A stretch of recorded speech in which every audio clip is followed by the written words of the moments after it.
The Parliament of Great Britain was formed in 1707 following the ratification of the Acts of Union by both the Parliament of England and the Parliament of Scotland. The Acts created a new unified Kingdom of Great Britain and dissolved the separate English and Scottish parliaments in favour of a single parliament, located in the former home of the English Parliament in the Palace of Westminster, near the City of London. This lasted nearly a century, until the Act of Union 1800 merged the separate British and Irish parliaments into a single Parliament of the United Kingdom with effect from 1 January 1801. Origins. Following the Treaty of Union in 1706, Acts of Union ratifying the treaty were passed in both the Parliament of England and the Parliament of Scotland, which created a new Kingdom of Great Britain. The Acts dissolved both parliaments, replacing them with a new parliament, referred to as the Parliament of Great Britain, based in the home of the former English Parliament. All of the traditions, procedures, and standing orders of the English Parliament were retained, as were the incumbent offices, and members representing England comprised the overwhelming majority of the new body. It was not even considered necessary to hold a new general election. While Scots law and Scottish legislation remained separate, new legislation was thereafter to be enacted by the new Parliament. After the Hanoverian King George I ascended the British throne in 1714 through the Act of Settlement of 1701, real power continued to shift away from the monarchy. George was a German ruler, spoke poor English, and remained interested in governing his dominions in continental Europe rather than in Britain.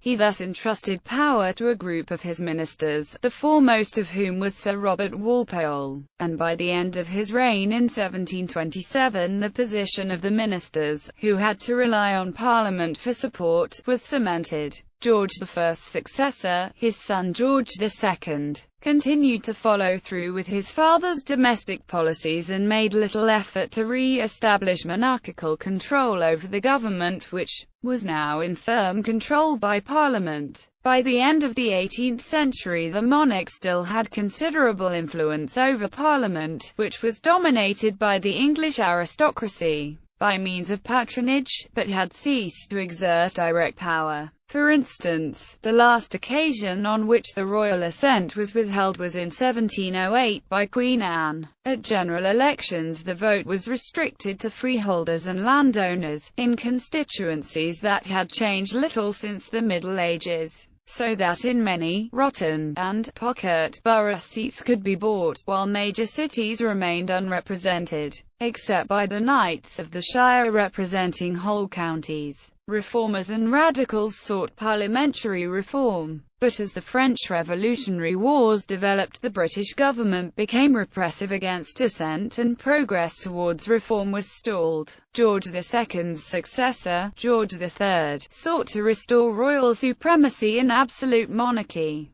But by the end of his reign the position of the king's ministers, who discovered that they needed the support of Parliament to enact any major changes, had become central to the role of British governance, and would remain so ever after. During the first half of George III's reign, the monarch still had considerable influence over Parliament, which itself was dominated by the patronage and influence of the English nobility. Most candidates for the House of Commons were identified as Whigs or Tories, but once elected they formed shifting coalitions of interests rather than dividing along clear party lines. At general elections the vote was restricted in most places to property owners, in constituencies which were out of date and did not reflect the growing importance of manufacturing towns or shifts of population, so that in the Rotten and pocket boroughs seats in Parliament could be bought from the rich landowners who controlled them, while major cities remained unrepresented. Reformers like William Beckford and radicals beginning with John Wilkes called for reform of the system. In 1780 a draft programme of reform was drawn up by Charles James Fox and Thomas Brand Hollis and put forward by a subcommittee of the electors of Westminster. This included calls for the 6 points later adopted by the Chartists. The American Revolutionary War ended in the defeat of a foreign policy seeking to forcibly restore the 13 American colonies to British rule, which King George III had fervently advocated, and in March 1782 the king was forced to appoint an administration led by his opponents which sought to curb royal patronage. In November 1783 he took the opportunity to use his influence in the House of Lords to defeat a bill to reform the British East India Company, dismissed the government of the day, and appointed William Pitt the Younger to form a new government.